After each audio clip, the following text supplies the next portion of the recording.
And here we go. Hey, Dr. David. What's up, Jamie? My fresh-faced, uh, haircut-driven Ooh, friend. I'm like, thought I was in the Twilight Zone. Was asking where did Jamie go because I don't think I've seen you like this in years, man. Nah, just completely clean shaven, little flushed here. I got the red screen on too to make myself look even a little bit more red here. But Yeah, that's a little crazy to me, but it is what it yeah. is. Well, how's your good knee? The good knee is good. The bad knee is not as bad as it was last week, so that's good. Yeah, that's improving. So Yeah, you're down man. to one crutch. One crutch, man. I'm a superstar of one crutch now. I was Feels like, good, well, man. one physical crutch. I assume you have a lot of other, emotional and mental crutches, but Yeah, man, yogurt and waffles, man. I have a crutch of yogurt and waffles. there you go. I didn't know you were a big what type of yogurt do you eat? Greek yogurt. And usually the next question are you a traditional Greek yogurt? I am a all Greek yogurt fan. Specifically, the consistency in Greek yogurt is a little bit thicker. Mhm. And so that's what I like. Even though if you just give me plain old Yoplait or anything like that, I'll eat that too. Yeah, I mean, Greek yogurt kinda took over though, like, I feel like couple maybe like 10 years ago, you went to the store, there were like 2 or 3 varieties of Greek yogurt, right? And that Yeah, was it, and everything was regular yogurt, and then now, I feel like even finding regular yogurt is harder now, like, it's all Greek yogurt. it is all Greek yogurt, and believe it or not, I love eating too is quickly is like those Go-Gurts. I love those, Yeah. man. Right? My kids get them all the time. They eat yogurt. But like I love to eat them too, man, because they're just like a quick snack. Yeah. Well, we'll transition with that one. So finding things to save time, right? So food Yeah. on the go. One of the things we wanted to talk about today was just time management, just in general. And I thought I thought it's a powerful message. I think whether you're an entrepreneur, whether you're getting started in this profession, or wherever you sit in life, managing time is ultimately a super important task to getting things done, to enjoying yourself, whatever it may be. So I figured we'd kind of talk about that a little bit today. Some of the things you do, some of the things I do, that works, and probably some of the things we don't do well that are also hurdles out there. I think it's always good to recognize those. I think I have a lot of those in life where I can get easily distracted, as I know you can too. As we start talking about, what type of Greek yogurt we like the most, can very quickly devolve into an hour-long conversation about yogurt and yogurt related foods. I sell propane and propane accessories, my friend. Yes, thank you, Mr. Hank Hill. And it's probably a reference everybody doesn't get on the show, but great, King of the Hill, great show. Great show. Now, I mean, so time management is an interesting one because, and I think, I think you originally told me about this, but then Ryan Carson, I had a chance to talk to him a couple years ago, and we were at Excel. Shout out to Carson. Um, and he was just saying, he learned from his grandson. Someone came up to the door at home, knocked on the door. He answered it, and I forgot the gist of it, but basically they asked him if he wanted something. He said no, thank you, and closed the door. And Ron was just like, yeah, I learned something that day, right? It's okay to say no. It's okay to say no, thank you. And the thing that I struggle with, especially now, and I'm getting better at it, and I think it's a struggle that a lot of people go through when you aren't having all the opportunities there are, and you start to just say yes to everything, so then your time becomes very constrained. And I had another person very senior to me, and they were like, hey, how are you doing on time management? I was like, I'm good at time management. And they were like, no, you're not. You never say no, right? Saying no tells me that you manage your time well. The fact that you say yes to everything says that you don't manage your time well. So I'm evolving with that as well. And I think it's something that I didn't really think about before. And a common thing that I'm always getting is, how do you do everything that you do? And the question, it always perplexes me because I'm like, man, how do I do everything I do? I just sort of fit it in. And I know you're the same way, but you're way more organized than I am. Yeah, so I don't know that I'm I've gotten more organized over time. So it's an interesting thing. Uh, uh, I've gotten away with this, as I know you do too, is that So sometimes I have to give people different advice than what I live by. So like my brain's pretty good, so is yours. We've been able to get by a lot of times in life without being as organized because we don't forget as many things, right? I mean, just the reality is like you tell us 13 things to go to the store, we come back with 13, right? Like we're good at that. Not everybody is. Some people go, they get 6 of the 13 and they're like, oh, I forgot the other 7. And you're like, well, you need to write them down. Now, whether it's aging or just more things in life, I need to write things down more than I used to have to, right? And like I try to get in the habit of that. I take pretty good notes now, where I used to never take notes. I didn't take notes in school that well. I didn't take notes in work that well. And then recently I've decided that, there's a value of that and kind of recording down the thoughts, takeaways, passing them along to other people. And that's made me more efficient as I've had to take on more things that have, I'd say more time pressing nature to them. The other thing is that I do want to talk about that, like say yes or no concept, because I posted this conversation on X, Twitter, and LinkedIn, whatever you want to say, and said, what are some of your time management techniques? And we had somebody on there that said, you can't say no early on in your career, and that'll really hamper your career. And there's a big truth to that part, right? Like when you're early on, you want to show that you got grit and you've got hustle. And when somebody brings something to you, you say yes. Now, I think that I forget who taught me this part, but there was like the yes if aspect. And I don't think I heard that early on in my career. I just remember Professor David Littell, there was a professor at Wharton University that he told me about that basically said yes to everything. And then he just figured it out, right? Like the answer, you walked in and they said yes. You want to take on this project? Yes. Figured it out. And I kind of like that mentality. And I just tried to figure everything out and I said yes. I think there's a lot of value to that, but I also think it's yes if. I just don't think I knew the yes if part early on. And yes if can be like, yes if it fits my focus, like yes if it falls into these categories. So you don't actually say yes to everything. It's just a lot of the people that look like they say yes to everything say yes to everything that they kind of very quickly analyze fits within their value prop and their trajectory. Like I actually say no to lots of things. And I brought this up then in the conversation.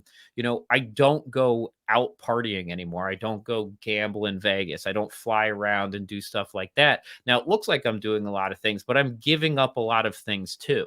And if you say yes to everything, that's also going to be going out with your friends the night before an exam when you should be studying. It also means, right, going and playing basketball instead of showing up to a meeting you have with a mentor, right? So those are saying yes to things, but not the right things. And so it's kind of a yes if mentality. And I think you can put that yes if into play when you enter in the work world. That, look, if your boss brings you something, it's like, yes, if you have the capability of doing it. Like if you don't want to take on projects you just can't do either. Like you don't have the skill set, you don't have the capacity. So you do have to balance all those things together. No, I 100% agree. I think for the most part, I always had the mentality of eh, opportunities weren't going to come my way naturally. So if there was a chance and someone give me an opportunity, just say yes and figure it out, right?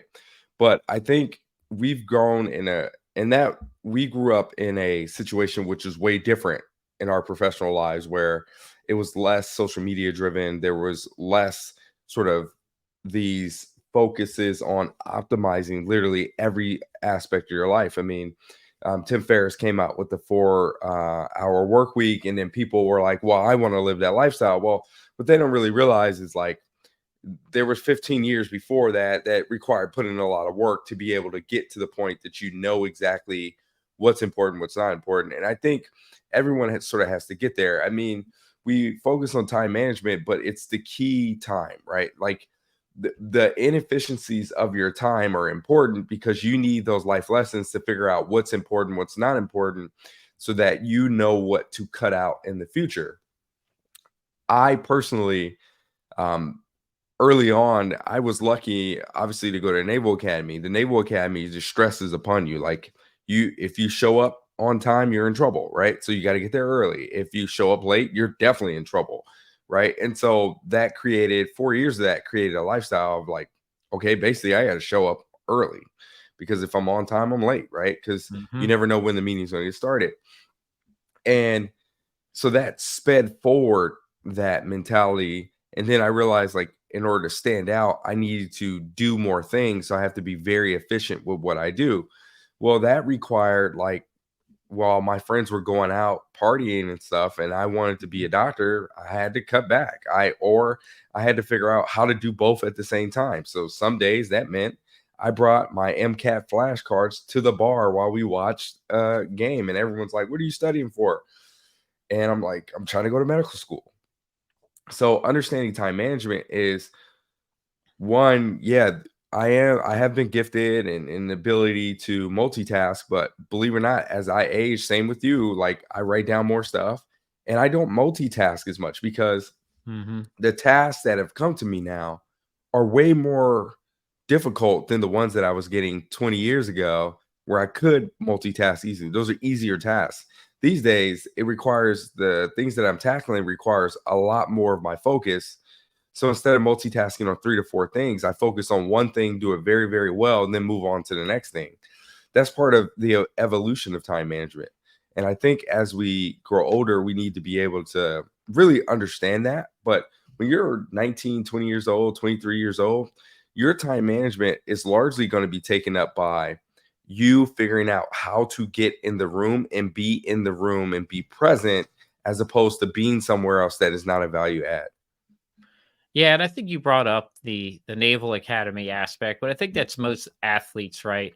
5 minutes early, you're on time, right? 15 minutes early, you're early. If you're on time, you're late. And I remember our coach telling us that growing up. And I'm amazed at how many people just show up late to things or don't show up at all after you've told somebody you're going to be somewhere. And I think what you're doing in those situations though is you're doing a lot of you're saying a lot of things without saying anything by not showing up to stuff, right?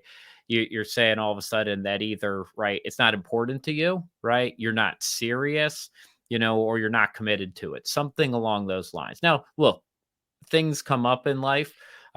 Emergencies happen and you can't make it, but that's what communication, especially nowadays, the world's changed so much that an email, a text, even if it's at the time you're supposed to be somewhere, really goes a long way to managing that part. Telling somebody 2, 3 days later, sorry, I missed a meeting or sorry, I didn't show up, doesn't really cut it anymore in today's kind of expectation world. And so I think that's really important. Like if you're supposed to be somewhere, you have an opportunity, you need to show up and you need to show up well. If not, right, you can't make it or you don't want to do it, you need to excuse yourself out of that stuff earlier because you actually will, you're kind of using up social capital out there too when you don't show up to something. And you might not realize it, but those things all add up over time. And you don't show up to a bunch of meetings, you show up late a lot of times, that becomes part of your brand, which we've talked about before. And you've now expended a lot of social capital on something you could really easily control. So I think that those are just base level things. But it's also a world with lots of distractions in today. And very quickly somebody starts binge watching TV shows or playing on their phone and they miss a meeting. And what you just did there is you traded some of your trust, for not showing up.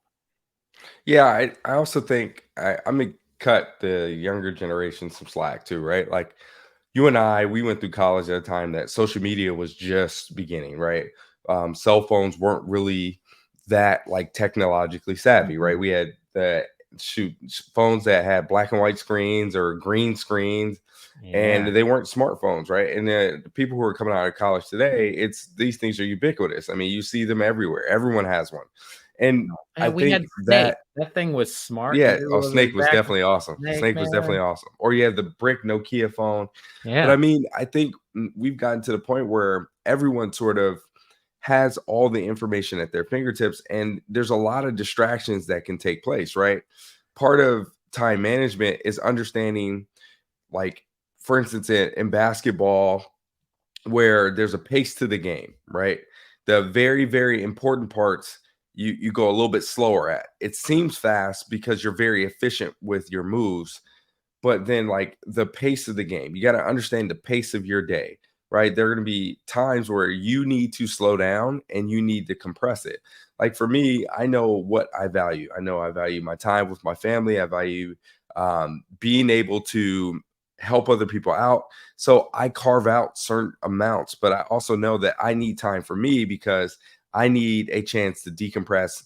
So after a certain point of time during the day, I don't do any work, right? And I've been like that for a long time, including in med school. I know that, hey, I calculated so many hours I need to study over 4 years in order to get to where I needed to be.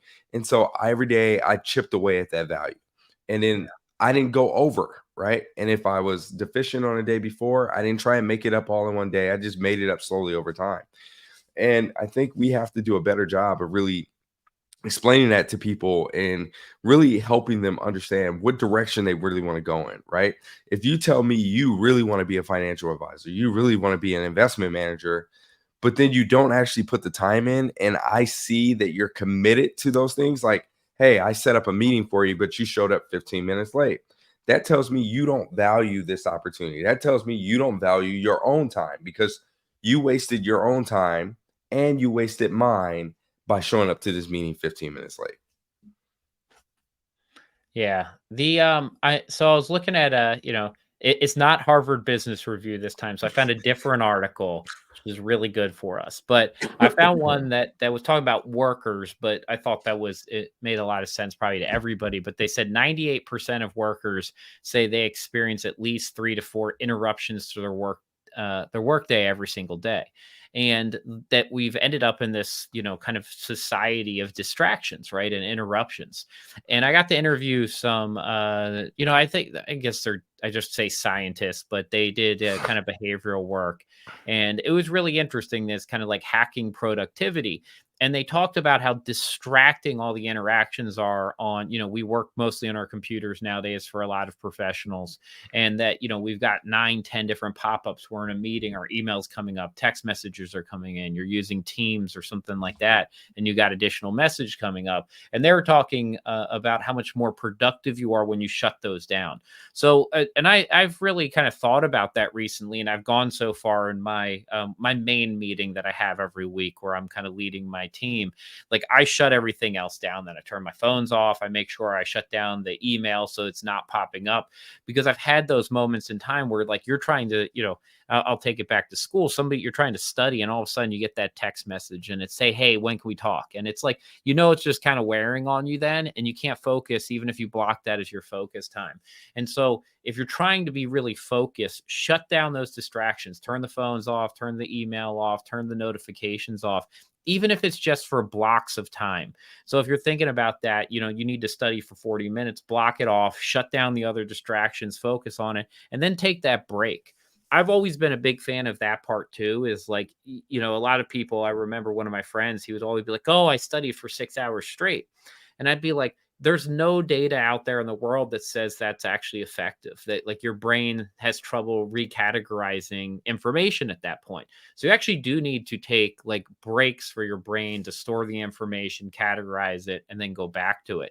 And so that to me is always important. However you structure your day, make sure you have enough time to let your brain kind of reset, because if not, it can't take all that information for most people and actually properly store it. So I know those are a couple different things, but think about shutting down distractions, block time, and enough time to rest. That's also hydration, too, in there.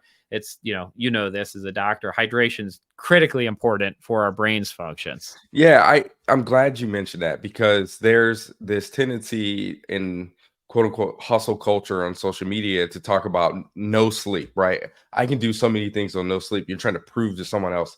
You're actually doing harm to yourself, right? Because as you mentioned, there's no data to suggest that if you study for 6 hours, that it immediately is going to make you better in your learning, right?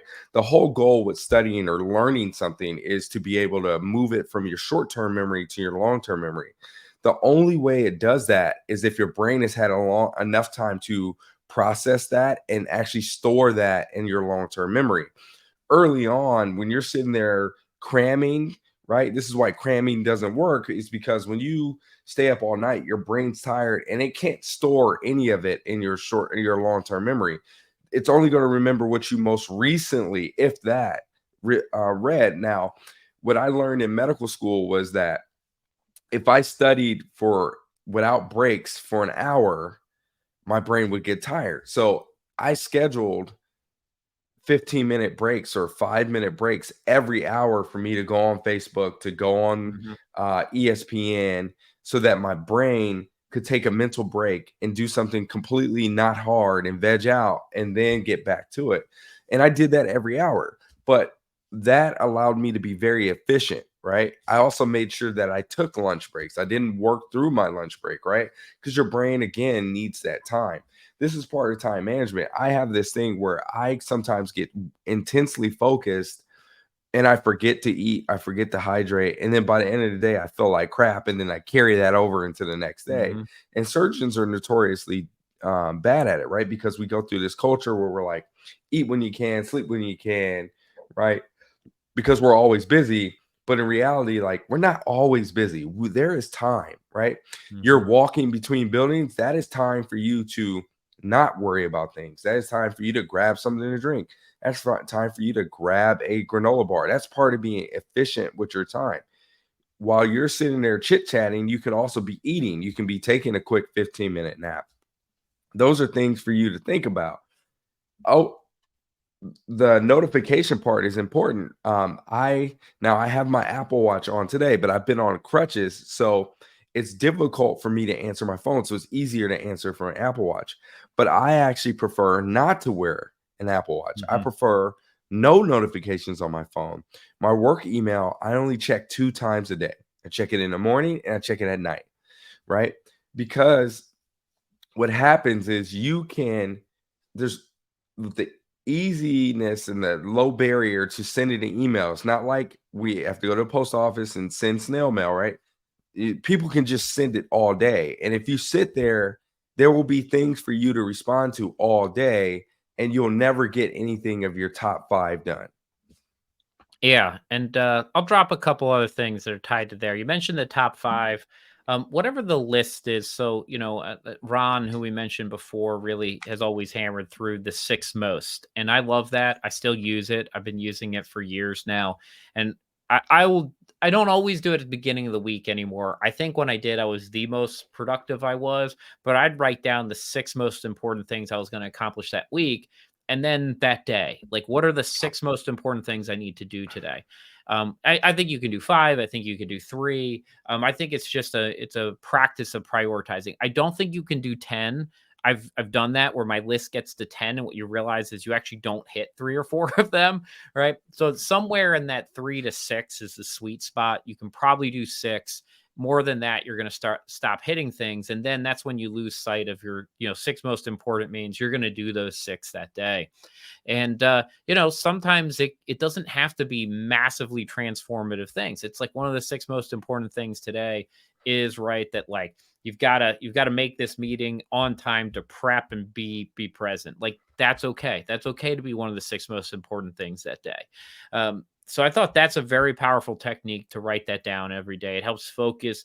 It also gives you a little bit more of a sense of accomplishment at the end of the day. Like, you look back, you're like, hey, I did all six. So even if a bunch of other things didn't get done and a bunch of things went off the rails that day, somebody got mad at you, you're like, yeah, but I did the six most important things I was supposed to. And, like, you can take pride that you did that because those are the things you control. Another thing that kind of you were talking about, I'll take this one, was that movement. I think movement during the day is really important. I think work from home, we've actually seen, was really detrimental to movement. That people actually sit like an extra hour a day, and the more time you sit, like, the shorter your life expectancy. It's like one of the closely tied things, right? And Stanford Center for Longevity actually wrote a whole paper on this during kind of COVID, was like how detrimental this could be for long-term health as we work from home. We don't move around. We don't go to the water cooler, quote unquote. But I think finding ways in your day to find movement's really important. That's going to help you be sharper. It gets, your whole body just up and out of the kind of stuck aspect of where you're sitting. And then finding breaks from things. I didn't know this, but I was told one of the best ways to kind of reset our mind and find breaks is actually when we do things that our brain actually can't pick up on. So what that meant was, like, if you listen to music, you're actually, the most relaxing music tends to be what, like, instrumental music, your brain really can't pick up all of it. So it's not listening to the words, it's not doing as many other things, or even listening to music in other languages. So if you listen to like French music, but you can't speak French, it's actually allows your brain to reset a lot better. And so but you think about that when people get put in relaxing areas, they play instrumental music, and it's part of that. When there's words that we can associate with, our brain tries to pick them up, it tries to listen, it's trying to interact with them. And so there's kind of a whole aspect of that. If you're trying to relax, yoga, whatever it is, think about doing that, right? Whether it's instrumental music or music that you can't kind of allow your brain to react as much with. And I thought that was really interesting because naturally, I actually went to the fact that like I listen to French cooking music when I cook, and that's my decompress. And then I finally, like when I had this, I was saying I was meeting with those scientists that do productivity hacking, and that was one of the things they said is our brain reacts to music with lyrics in it, so you shouldn't listen to that when you're trying to relax. And I thought that was super interesting because, like, a lot of people have their hype music, which is a different thing, but like relaxing music, you're like, oh, well, that makes sense. Like in all these situations, they remove lyrics from it to allow me to relax. Yeah, see, I'm actually different, right? So like I realized so when I was my first year of medical school, um, I was like I had this extreme fear. Like I was like, man, I was doing well, then I was like, but when's it gonna happen? When am I not gonna do well? And I was just waiting for the next thing. And then finals came up, and I was listening to the second years talk about how people were failing out and this and that. And I didn't realize at the time, and I didn't know it at the time, I had this like anxiety that hit me. And I put on like loud rap music, and that actually got me calm and focused me in and allowed my brain to get away from the anxiety to focus enough to actually study. And I did great on the finals. And then after that, I forever, in order to combat the anxiety of being fearing like I was going to fail or things of that sort, I put on loud rap music. So I was known for that, Mhm. right? Of having this very loud music then and these giant headphones where I would listen to loud music in order to get me to focus. And that's how I could sort of still narrow down. Now, I know more about myself these days that I don't need to do that. But if I truly, truly need to get a project done, the loud rap music comes on and focuses me in. Because what I figured and I also noticed is that if I can learn in that hectic of a situation, then I really knew the subject, right? Because my brain really had to narrow it down. But I agree, there are certain things like jazz is something that tends to mellow me out a little bit and be able to like really focus. But I mean, that part of understanding and really getting yourself focused in. And again, time management isn't necessarily about planning out every hour of your day. It's just being very intentional about the time that you have. Yeah, and I'll give two other things to add on there is, being intentional.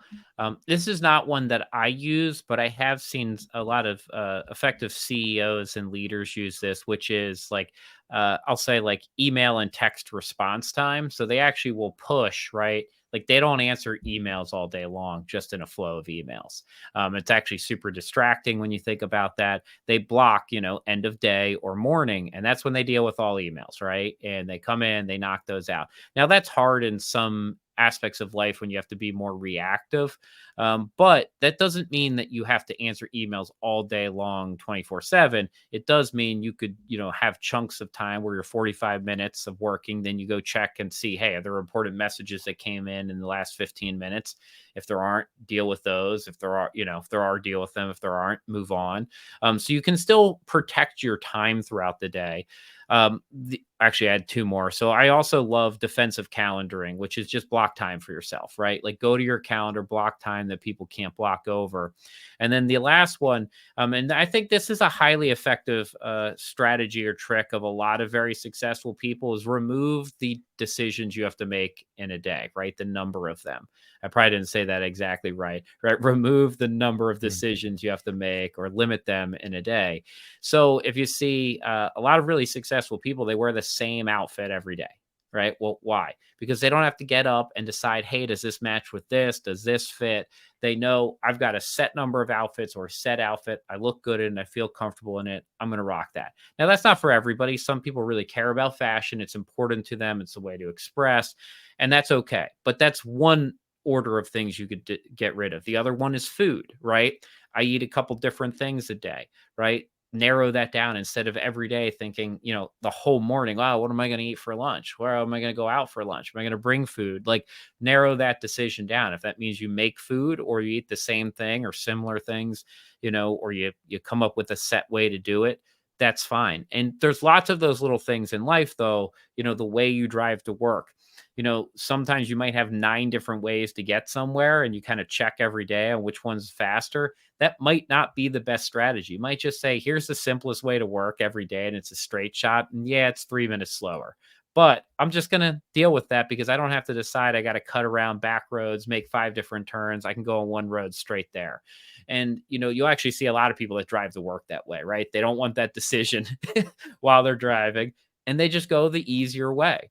And that's okay because it's removing these other pieces in our mind. And I think, what are the things that are not important decisions that you can remove, or things you can bring into life that makes life more efficient? So, like, I got a mini fridge in my office this year, and I have it with like sparkling water and these granola bars in there because I do need those. And what I was realizing, those, like, to walk all the way out to the kitchen and down, or go outside and go get them, a lot of times is wasting too much time for me. So I do need that break, but I can have that right inside my space too, without having to like go out and get distracted, talk to 5 people on the way out. And, that doesn't mean I need it every day like that, but it's allowed me to narrow down some of those decisions and just wasted time. I agree. I didn't realize that. I forgot that about my personality. I wear the same thing. I mean, luckily in the hospital, I just go put on scrubs, right? Yeah. Outside the hospital, I know Monday through Friday what I'm putting on. I wear the same shoes every single time, and it's all based on situation. If I'm going to the hospital, I wear X shoes. If I am going to this hospital, I wear this, right? And majority of the time, it's some combination of a hooded sweatshirt, and comfortable pants, compression socks, and a t-shirt. That's it, Mhm. right? And the hooded sweatshirt is whether or not it's hot or cold. It's always lightweight, and I just go. And that's just me, right? And I know every meal that I'm going to eat. I know what I'm going to eat. I know how I'm going to do it, and I plan out, right? And those decisions aren't very complicated. I keep it down to very simple things, and that I don't want to spend time making those decisions that actually don't provide a whole lot of value back for me, right? And so I steal time back, right? And so a lot of people, they struggle, hey, what I'm going to wear and things of that. Like, I don't really care about any of that. Does it is it comfortable? Is it look good on me? Okay, I need to go. Like, that actually doesn't provide me any feedback. Now, if the whole goal is for me to be a speaker somewhere, yeah, I'm very cognizant about what I need to wear, but I offload that to my wife, right? And so my wife plans all that. Yeah. And so I just wear what, and so I don't have to make that decision. Yeah, and I don't think everybody wants to do this, right? But I have 8 of the same dress shirt, right? 8 of them, and people used to make fun of me for it. But like, I know, and I have, a bunch of the exact same suits. They're the exact same size from Express. They fit me without tailoring, and that was important to me too. Like, I found shirts and suits that fit me without tailoring, so I didn't have to worry about that. And so I wear those. So I know that they all match the same suits, so I can't mismatch anything by accident and show up and not really have what I want. And it makes life a lot easier for me. I just don't think about it. I think a funny one is taking it back to school. I'll close on my side with this story, and you can take it wherever you want. But I was really cognizant of spending money in school on food. And I think I've told you this one before, but like, I decided at one point that like the bone-in hams were the single cheapest like meat product out there, right? Like per pound, it was like, it's like 26 cents per pound when you buy those and cook them. And I was like, okay. So like I used to just eat like ham sandwiches every day for like a whole month. It's like the only thing I ate. And then I was like, I'm pretty sure I smell like a ham. And so I had to shift back to like chicken breasts and chicken breast sandwiches. But but I do remember though, like that's what I ate. Like, I mean, I ate like 3 sandwiches a day of that, like mayonnaise, white bread, and ham. But one thing it did is like I did not think about food at all then, right? Like, especially like a week or two in, you're just like, that's all I'm eating. I don't have to think about what I'm making. I don't think about where it's coming from. I don't have to think about like the financial stress that buying something else is going to put on me either. And so it actually narrowed down a lot of my like stuff, not just even like time management, but it narrowed down like where my brain then was concerned when I was buying other types of food and, how am I managing my money right then. It actually cut out a lot of that for me too, which was helpful at that time. Yeah, it's funny. I remember that story you told me, man. I still can't believe you ate that much ham. But um, I'll end on this, man. And this is very important. Y- how you manage your time will dictate how successful you are in the future. And I don't say that to the point that every minute has to be accounted for. I think that putting in the work early on, you're going to be very, very inefficient with your time, and that's okay. But you need to get as much value out of that inefficiency as possible. As you become more successful, as you grow up and get older, you're going to get even more efficient because the things that you were doing early on don't take as much time now, right? Because you have experience. But you have to be realistic about things. You can't come in and be LeBron James from the beginning, right? So thinking that you're going to get a 4-hour work week, that's just not going to happen, right? You have to understand where you are and your progression on where you want to be, but doing the very simple things, showing up early, making sure you understand what takeaways are from the meeting, getting things done appropriately, minimizing your distractions, and minimizing the amount of decisions that you need to make per day, and limiting your brain power to the decisions that provide value are of the utmost important. And if you can master those things, you will be very successful in your career. Hey, look, you actually got it right. I messed that one up like 3 times when I tried to do it, and you closed it out well. So there you go. There you Love go. it. There you go. Appreciate it. And yeah, thanks everyone for checking us out today and listen to this. And hopefully this was a good use of your time today. You got a couple tips out of here, something you can put into place in your life and try it this week.